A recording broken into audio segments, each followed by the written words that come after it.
Hi hello. അപ്പോൾ അതെ, ഞങ്ങളുടെ നോമ്പ് കാലത്ത് ഒരു പ്രധാന വിഭവമാണ് നോമ്പ് കഞ്ഞി. സാധാരണ നോമ്പ് കഞ്ഞി ഉണ്ടാക്കുന്നത് പൊടിയരി, പച്ചരി അല്ലെങ്കിൽ ഉണക്കലരി. ഈ പൊടിയരി എന്ന് പറയുന്ന സംഭവം നമ്മുടെ പുഞ്ചപ്പൊടിയരിയാണ്. അതിലേതെങ്കിലും വെച്ചിട്ടാണ് നമ്മൾ സാധാരണ കഞ്ഞി ഉണ്ടാക്കുന്നത്. അപ്പോൾ അരിയുടെ ഉപയോഗം കുറയ്ക്കാൻ വേണ്ടി നമ്മളിപ്പം 2-3 വർഷമായിട്ട് ചെറുധാന്യങ്ങൾ വെച്ചിട്ടാണ് കഞ്ഞി ഉണ്ടാക്കുന്നത്. അരി കൂടിയ ഒരു ധാന്യമല്ലേ, അതുകൊണ്ട് ചെറുധാന്യം വെച്ചിട്ടാണ് ഉണ്ടാക്കുന്നത്. അപ്പോൾ എങ്ങനെ നമ്മുടെ നോമ്പ് കഞ്ഞി എന്ന് ഞാൻ കാണിച്ചു തരാവേ. അതിലേക്ക് ഈ ഒരു കപ്പിന് ഞാൻ ഒരു 3/4 കപ്പ് വരക്, ഇത് വരകാണ്, വരകെടുത്തിട്ടുണ്ട്. ചെറുധാന്യം ഏത് വേണമെങ്കിലും എടുക്കാം, ചാമ, തിന, അങ്ങനെ ഏത് വേണമെങ്കിലും എടുക്കാം. പക്ഷേ വരക് കഞ്ഞിക്ക് കുറച്ചും കൂടി നല്ലതായിട്ട് എനിക്ക് തോന്നി, അതുകൊണ്ടാണ് ഞാൻ ഈ വരകെടുക്കുന്നത്. അപ്പം ഈ ഒരു കപ്പിന് 1 കപ്പ് വരകെടുത്തിട്ടുണ്ട്. പിന്നെ ഞാൻ എടുക്കുന്നത് ചെറുപയർ ഓപ്ഷണലാണ്. എല്ലാവരും ഒന്നും ചെറുപയർ ചേർക്കത്തില്ല. എല്ലാവരും അതല്ല, നമ്മുടെ ഇവിടെ ഒന്നും ഭൂരിഭാഗം ആൾക്കാരും ചെറുപയർ ചേർക്കാറില്ല. അപ്പം ഞാൻ ഈ വരകായതുകൊണ്ട് കുറച്ച് പ്രോട്ടീൻ കിട്ടിക്കോട്ടെ എന്ന് വിചാരിച്ചിട്ടാണ് ചെറുപയർ ചേർക്കുന്നത്. എൻ്റെ കൈക്ക് ഞാൻ 1 പിടി ചെറുപയറേ ചേർക്കത്തുള്ളൂ. ഇത് കണ്ട, ഈ 1 പിടി ചെറുപയറും ചേർത്ത് ഇത് നന്നായിട്ട് വാഷ് ചെയ്യും. ഇത് 3-4 വെള്ളം ഞാൻ കഴുകുവേ.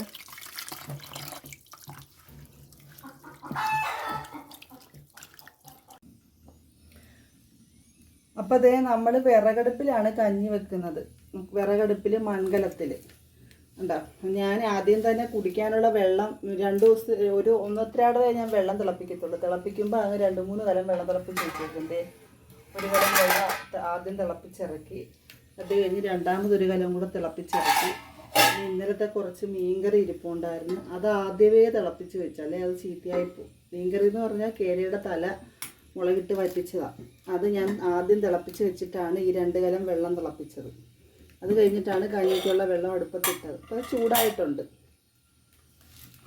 ചൂടായ വെള്ളത്തിലോട്ട് നമ്മുടെ ഈ വരകും ചെറുപയറും കൂടെ കഴുകിയത് ഇട്ട് കൊടുക്കും.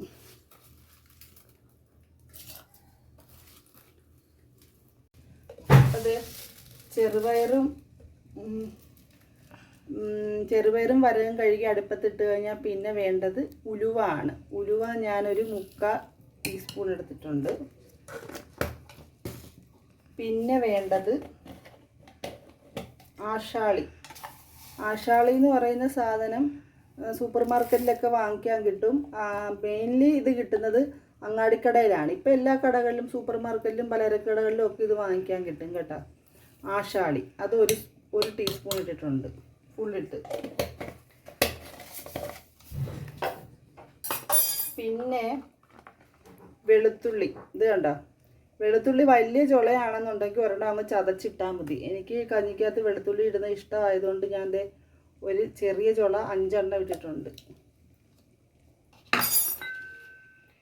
പിന്നെ വേണ്ടത് ചുക്കാണ്. ചുക്ക് നല്ലോണം ചതച്ചെടുത്തിട്ട്, കുത്തി ചതച്ചിട്ട് ഇത് കണ്ട ഇതുപോലെ പൊടിച്ച് ഇടണം. എന്നാലേ ആ ചുക്കിൻ്റെ സത്തെല്ലാം കഞ്ഞിയിലോട്ട് ഇറങ്ങത്തുള്ളൂ. ഒരു ചെറിയ പീസ് ചുക്ക് മതി.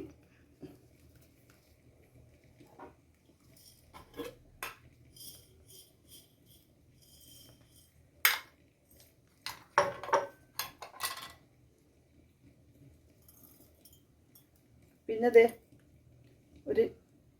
ഒരു ഇച്ചിരി കുരുമുളക്, ഒരു 10-12 കുരുമുളക് കാണും ഇത്. കാരണം കുരുമുളക് ഞാൻ വളരെ കുറച്ചേ ചേർക്കുന്നുള്ളൂ. കാരണം ഇവിടെ കുരുമുളക് കഞ്ഞി കിടന്നാൽ പിള്ളേരെല്ലാം പെറുക്കി കളയും, അവരത് കഴിക്കാറൊന്നുമില്ല. അതുകൊണ്ട് ഇതൊന്ന് ജസ്റ്റ് ഒന്ന് ഞാൻ പൊട്ടിച്ചാണ് കഞ്ഞിയിലോട്ട് ചേർക്കുന്നത്.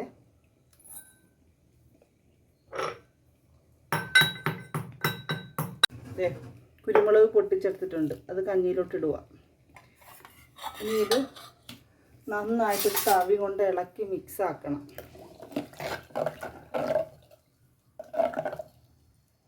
ഇനി ഇതിലിരുന്ന് വേകട്ടെ. ഇത് ഫുള്ള് വെന്ത് കഴിയുമ്പം നമ്മൾ ഇതിനകത്ത് തേങ്ങ അരച്ചൊഴിക്കും. വെന്ത് കഴിഞ്ഞ് ഞാൻ കാണിച്ചു തരാം.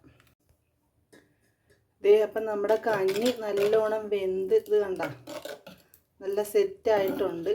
ഇനി ഇതിലേക്ക് വേണ്ടത് എന്താണെന്ന് വെച്ചാൽ കുറച്ച് തേങ്ങ അരച്ചൊഴിക്കണം. അപ്പം തേങ്ങ ഞാൻ ഇത് കണ്ട, ഇവിടെ ഒരു അരമുറി തേങ്ങയുടെ പകുതി തേങ്ങ ഞാൻ എടുത്തിട്ടുണ്ട്.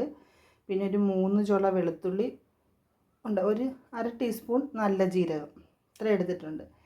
ഇതിൻ്റെ കൂട്ടത്തിൽ ചിലർ ഒരു നുള്ളു മഞ്ഞൾപ്പൊടിയും കൂടെ ചേർക്കുവേ, പക്ഷേ ഞാൻ മഞ്ഞൾപ്പൊടി ചേർക്കുന്നില്ല.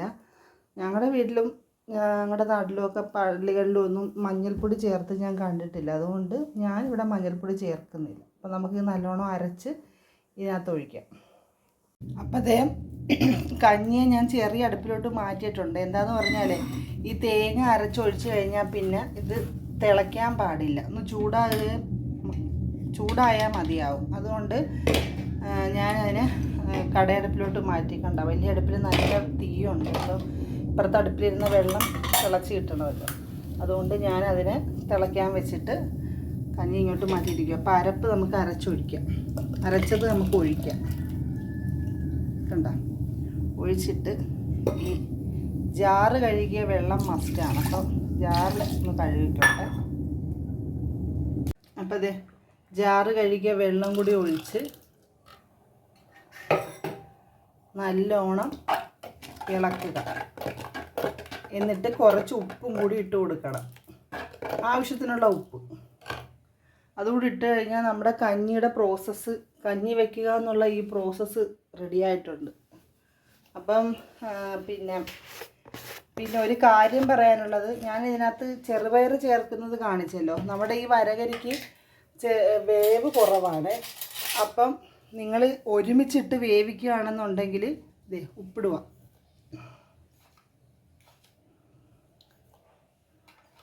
നോമ്പ് കാലത്ത് നമുക്ക് ഫുഡിൻ്റെ ടേസ്റ്റ് ഒന്നും നോക്കാൻ പറ്റത്തില്ല, ഉപ്പ് കൂടിയോ കുറഞ്ഞോ ഒന്നും നോക്കാൻ പറ്റത്തില്ല. പക്ഷേ എന്തോ നോമ്പില്ലാത്ത സമയത്ത് എന്തിന് ഉപ്പിട്ടാലും ഒന്നിൽ കൂടിപ്പോവും, കുറഞ്ഞു പോകും. നോമ്പുള്ള സമയത്ത് നമ്മൾ ടേസ്റ്റ് പോലും നോക്കാം, നമ്മളത് കറക്റ്റായിട്ട് ഇടും. എങ്ങനെയാണെന്നുള്ള കാര്യം അറിയത്തില്ല, ഒരു അത്ഭുതമാണ് കേട്ടോ. അപ്പോൾ പറഞ്ഞു വന്നത് എന്താണെന്ന് പറഞ്ഞാൽ, ഈ ചെറുപയർ ഇടുമ്പം നമ്മൾ മാവേലി സ്റ്റോറിൽ നിന്നൊക്കെ വാങ്ങിക്കുന്ന ചെറുപയറാണെന്നുണ്ടെങ്കിൽ അതിന് വേവ് കുറവാണ്. അപ്പോൾ അത് നമുക്ക് വരകരിയുമായിട്ട് ഒരുമിച്ചിട്ട് വേവിക്കാം. അതല്ലാത്ത കൂടിയ ചെറുപയറാണെന്നുണ്ടെങ്കിലുണ്ടല്ലോ വെള്ളത്തിലിട്ട് കുതിർത്തിട്ട് വേണം, ഒരു മണിക്കൂർ വെള്ളത്തിലിട്ട് കുതിർത്തതിന് ശേഷം വേണം ഈ വരകരിയോടിട്ട് വേവിക്കാൻ. അതല്ലെങ്കിൽ ഒന്ന് വേവിച്ചെടുക്കണം, വേവിച്ചിട്ട് വേണം അരിയോടൊപ്പം ഇട്ട് വേവിക്കാൻ. അപ്പം കഞ്ഞി വയ്ക്കൽ പ്രോസസ്സ് ഇത്രയേ ഉള്ളൂ. അപ്പോൾ ചിലരുണ്ടല്ലോ ചുമന്നുള്ളി നൈസായിട്ട് ചുമന്നുള്ളി അരിഞ്ഞിട്ട് ഇച്ചിരി എണ്ണയിലോ അല്ലെങ്കിൽ നെയ്യിലോ ഒക്കെ മൂപ്പിച്ച് കഞ്ഞിക്കകത്ത് ഒഴിക്കുന്ന കാണാം. ഞാൻ അങ്ങനെ ഒഴിക്കത്തില്ല. നമ്മൾ ആരോഗ്യപരമായിട്ട് ചിന്തിക്കുമ്പം എണ്ണയും നെയ്യും ഒക്കെ ഒഴിവാക്കാൻ വേണ്ടിയാണ് കേട്ടോ, ഞാനങ്ങനെ ചെയ്യത്തില്ല. നമ്മുടെ വീട്ടിലും അങ്ങനെ എൻ്റെ ചെറുപ്പത്തിൽ കഞ്ഞി വയ്ക്കുമ്പോൾ അങ്ങനെ താളിച്ചൊഴിക്കുന്ന പരിപാടി ഞാൻ കണ്ടിട്ടില്ല. Okay, thank you.